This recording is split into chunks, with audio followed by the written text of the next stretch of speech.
सतगुरु के साचे निवाजे प्यारे साथ संगत जी, प्यार और सत्कार से कहना धन निरंकार जी।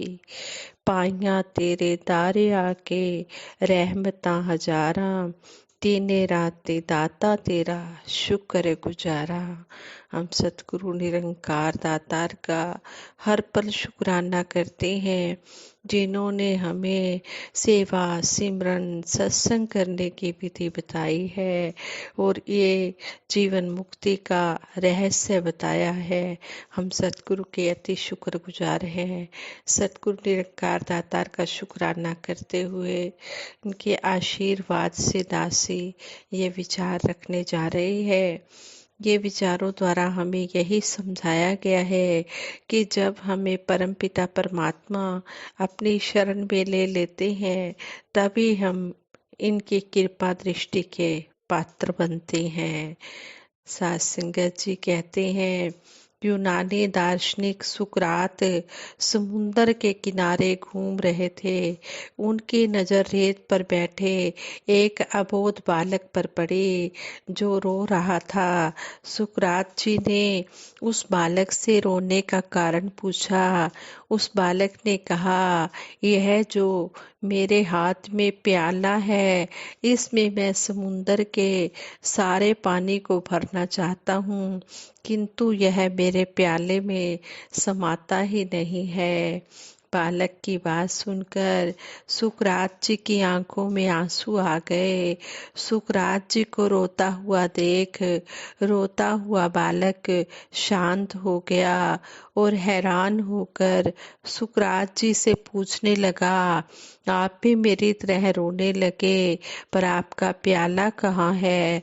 सुकरात जी ने जवाब दिया, बच्चे, तू छोटे से प्याले में समुंदर भरना चाहता है और मैं अपनी छोटी सी बुद्धि में संसार की सारी जानकारियां भरना चाहता हूँ।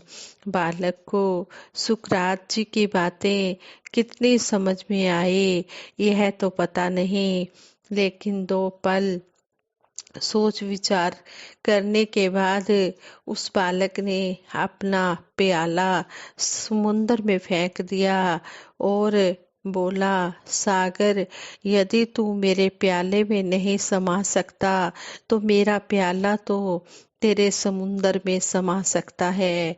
बच्चे की इस हरकत से सुकरात जी की आंखें खुल गई। उन्हें एक कीमती फार्मूला हाथ लग गया।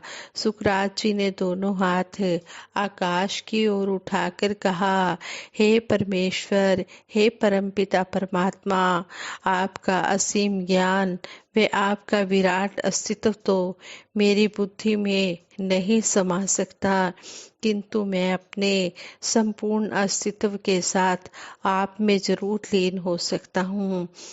असल में परमात्मा जब हमको अपनी शरण में लेता है, यानी जब हम सब पर ईश्वर की कृपा दृष्टि हो जाती है, तो उसकी एक खास पहचान यह है कि हमारे अंदर की मैं मिट जाती है, हमारा अहंकार ईश्वर के अस्तित्व में विलीन हो जाता है। यानी कि जब हम पूरी तरह से अपनी मैं को खत्म कर देते हैं, अपने अहंकार को खत्म कर देते हैं, तब ये परमपिता परमात्मा हमारे अंदर समाता है, हमारे अंदर बसता है। इसलिए हम कभी भूल कर भी अभिमान न करें। ज्ञानी होने का भी आए ना अभिमान कभी, जहाँ अभिमान होता है वहाँ न ठहर पाता ज्ञान कभी। संगत जी, जहाँ अहंकार होता है वहाँ ज्ञान ठहर ही नहीं सकता। जिस तरह कहते हैं एक म्यान में 2 तलवारें नहीं रह सकती, इसी तरह एक मन में अहंकार और निरंकार दोनों नहीं समा सकते। कबीर दास जी ने भी कहा है, जब मैं था तब हरि नहीं, अब हरि है मैं नहीं। यानी कि जब मेरे अंदर अहंकार था तो मुझे परमात्मा नहीं मिला, अब परमात्मा मेरे अंदर बस गया है तो अहंकार खत्म हो गया है। जब मेरा अहंकार खत्म हुआ तब ये परमपिता परमात्मा मेरे मन में समाया है। जहाँ निरंकार होता है वहाँ अहंकार नहीं होता, और जहाँ अहंकार होता है वहाँ निरंकार नहीं होता। राजसंगत जी, भगत एक फूल है और भक्ति उसकी महक है।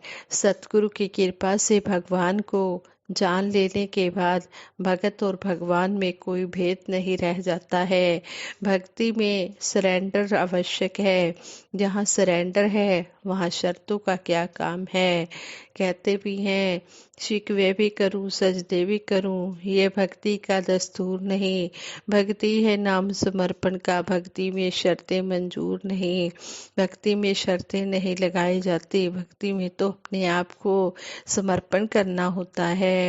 कहते हैं कि जहाँ पर कंडीशंस रख दी जाती हैं, जहाँ पर शर्तें रख दी जाती है, फिर वो भक्ति होती ही नहीं है। जहाँ पर ओनली सिर्फ भक्ति ही भक्ति है, कोई भी ऐसी मन में इच्छा ही नहीं है कि मेरा ये काम पूरा होगा मैं तब सत्संग में आऊँगा, मेरा ये काम पूरा होगा मैं जब से सेवा करूँगा, मेरा ये काम पूरा होगा मैं तब सिमरन करूँगा।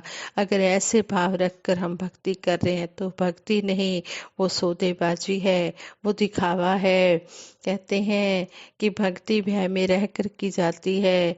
जो समर्पित हो गया उसका भय केवल भगवान के प्रति होता है। भगत और भगवान का रिश्ता ऐसा होता है जैसे बालक और पिता का होता है। पिता पालक है, सहारक नहीं। भक्ति को शब्दों में कहा नहीं जा सकता। भक्ति में भगत की आंखें बोलती हैं, उसके चेहरे से नूर टपकता है, उसके दिल की धड़कन बोलती है। जिस तरह भगत हनुमान जी का, भगत प्रहलाद जी का, भगत ध्रुव जी का समर्पण था, उसी तरह का भाव आज वक़्त का सतगुरु हमसे चाह रहा है। भगत और भगवान के बीच में ना दूसरा होता है ना तीसरा होता है, वहाँ तो एक रस भक्ति का ही विस्तार होता है। भक्ति का अर्थ है निष्काम भाव से सेवा करना। एक बार ये महात्मा भोपाल मध्य प्रदेश के अपने विचारों द्वारा बता रहे थे। कहते हैं कि एक बार दास को महात्माओं ने संत निरंकारी पत्रिका की कुछ प्रतियां देकर कहा, जाओ इन्हें अलग अलग ऑफिस में ऑफिसर्स वर्कर्स को सम्मान पूर्वक इज्जत के साथ देकर आओ। दास नगर निगम सहित कई गवर्नमेंट ऑफिस में गया और आदर पूर्वक पत्रिकाएं दे आया। परिवार चलाने के लिए दास एक छोटी सी दुकान चलाता था, और जब पत्रिका बांटने की सेवा आती तो खुशी खुशी से निभा कर आता था। दास ने सत्संग में यह सुना था कि सेवा छोटी या बड़ी नहीं होती है, सेवा तो सेवा होती है, और सेवा का बीज समय पाकर उगता अवश्य है। बस बिना फल की कामना के सेवा करते जाना है। दास जिन ऑफिसर्स को पत्रिका देकर आता था, उनमें से एक ऑफिसर ने दास के बारे में पता किया और एक दिन दास को अपने ऑफिस में बुलाकर सारे परिवार का हालचाल पूछा। दास ने अपनी स्थिति बता दी और उन्होंने दास को अस्थायी रूप में सरकारी सेवा में लगा लिया। बाद में दास की सिलेक्शन परमानेंट हो गई। शुक्र है सतगुरु का, जो किसी भी घट में बैठकर अपने सेवक के कार्य संवार देते हैं। आज दास अनुशासन मर्यादा में रहकर सर्विस भी कर रहा है और साथ ही पत्रिका बांटने का भी यह काम खुशी खुशी लगातार किए जा रहा है। सतगुरु की कृपा से ही परमात्मा का बोध हुआ है और सेवा सिमरन सत्संग करने की प्रेरणा मिली है। जीवन की हर मुश्किल सतगुरु की कृपा से आसान हो गई है। दास तो अपने जीवन की हर कामयाबी का आधार भक्ति की शक्ति को ही मानता है कि जो भी कर रहा है मेरा सतगुरु कर रहा है। ना हो कामना मन में। ना हो कामना फल के, किए जा कर्म, की सेवा ही सेवक का रहा है धर्म। कि हम मन में कोई कामना इच्छा रखकर सेवा ना करें, हम बिना कामना के निष्काम भाव से सेवा करते चले जाएं। ये जानी जान सतगुरु सब कुछ जानता है, इसको सब पता है कि मैंने अपने बच्चे को, मैंने अपने भगत को कब कितना देना है, कैसे देना है, ये इसको पता है। जब हम इसके आगे अपने आप को समर्पित कर देते हैं तो ये अपने आप ही हमारी चिंता भी करता है। जो भी इसे हमारे लिए अच्छा लगता है ये देता चला जाता है। हम कभी भी इससे ये दुनियावी पदार्थ ना मांगे। हमें नहीं पता है कि किस पदार्थ में हमारी खुशी है और किस में हमारा दुख है, ये तो यही जानता है। जो भी इसको हमारे लिए सुखदाई लगता है सो ही ये देता चला जा रहा है। इसलिए हम दुनियावी पदार्थों की मांग ना करते हुए हमेशा भक्ति ही मांगें और यही कहें कि हे दातार सच्चे पातशाह, भक्ति दे दो सभी को बख्शनिहार माता जी। हम सब बैठे हैं झोलियां पसार माता जी। भक्ति का दान देना, भक्ति का दान जो मांगते हैं ये सतगुरु उसकी हर पल रक्षा भी करता है। इस तरह हम हमेशा भक्ति के रास्ते पर चलते चले जाएं और भक्ति करते चले जाएं। चरना च बिठाया चरना विच रुल जावा, कीता ए जो मेरे ते एहसान न भुल जावा। ਅਸੀਂ ਗਲੀਆਂ ਚ ਰੁਲਦੇ ਸੀ, ਤੁਸੀਂ ਗੱਲ ਨਾ ਲਾਇਆ ਏ। ਸੁੱਖਾਂ ਨੂੰ ਤਰਸਦੇ ਸੀ, ਤੁਸੀਂ ਤਖਤ ਬਿਠਾਇਆ ਏ। ਤੇਰੀ ਇੱਕ ਇੱਕ ਤੱਕਣੀ ਦਾ किस तरह मैं भूल पावा। चरना च बिठाया चरना विच रुल जावा। बस सतगुरु माता जी के चरणों में यही आशीर्वाद मांगते हैं।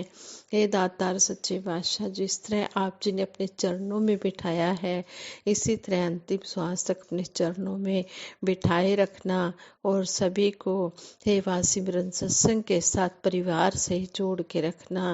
किसी को कोई भी कमी ना देना, खुशी इतनी देना कोई कमी ना देना।